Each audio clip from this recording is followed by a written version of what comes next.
গুরু শিষ্যের একটি গল্প বলছি। গল্পটি শ্রীরামকৃষ্ণদেবের বলা একটি গল্প। গল্পটা এইরকম: শিষ্যটি হঠযোগ করত, কিন্তু সংসারে সে বদ্ধ। গুরু তাকে সংসার ছাড়ার কথা বললেই বলে, কি করে ছাড়ি গুরুদেব, আমার পরিবার যে আমাকে ভীষণ ভালোবাসে, আদর যত্ন করে, ওর জন্যই তো সংসার ছাড়তে পারছি না।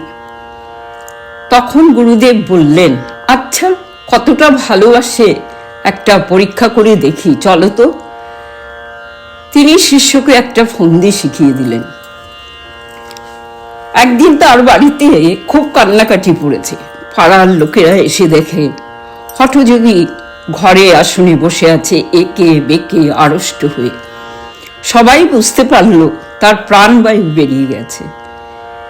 স্ত্রী আছড়ে কাঁদছে, ওগো আমার কি হলো গো, ওগো তুমি আমাদের কি করে গেলে গো, ওগো দিদি গো, এমন হবে তা তো জানতাম না গো।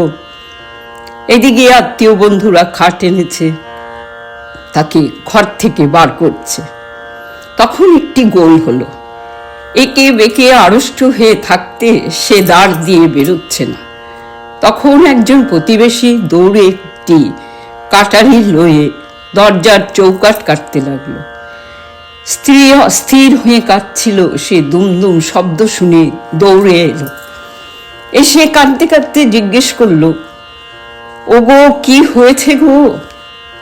তারা বললে, ইনি বেরোচ্ছেন না, তাই চৌকাঠ কাটছি। তখন স্ত্রী বললে, ওগো অমন কর্ম করো না গো, আমি এক্ষুনি বিধবা হলুম, আমার আর দেখবার কেউ নেই।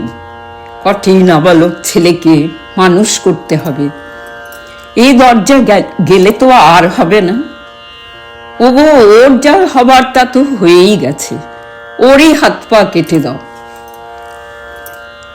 হঠযোগীকে গুরু একটা ওষুধ দিয়েছিলেন। সেই ওষুধের ঝোঁকে হঠযোগী আচ্ছন্ন হয়েছিল, কিন্তু কানে সব কথাই আসছিল। পরিবারের কথা শুনে হঠযোগী আসন ছেড়ে উঠে পড়ল। ওষুধের ঝোঁক সম্পূর্ণ কেটে গেল।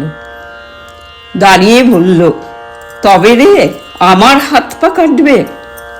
এই বলে বাড়ি ত্যাগ করে গুরুর সাথে চলে গেল।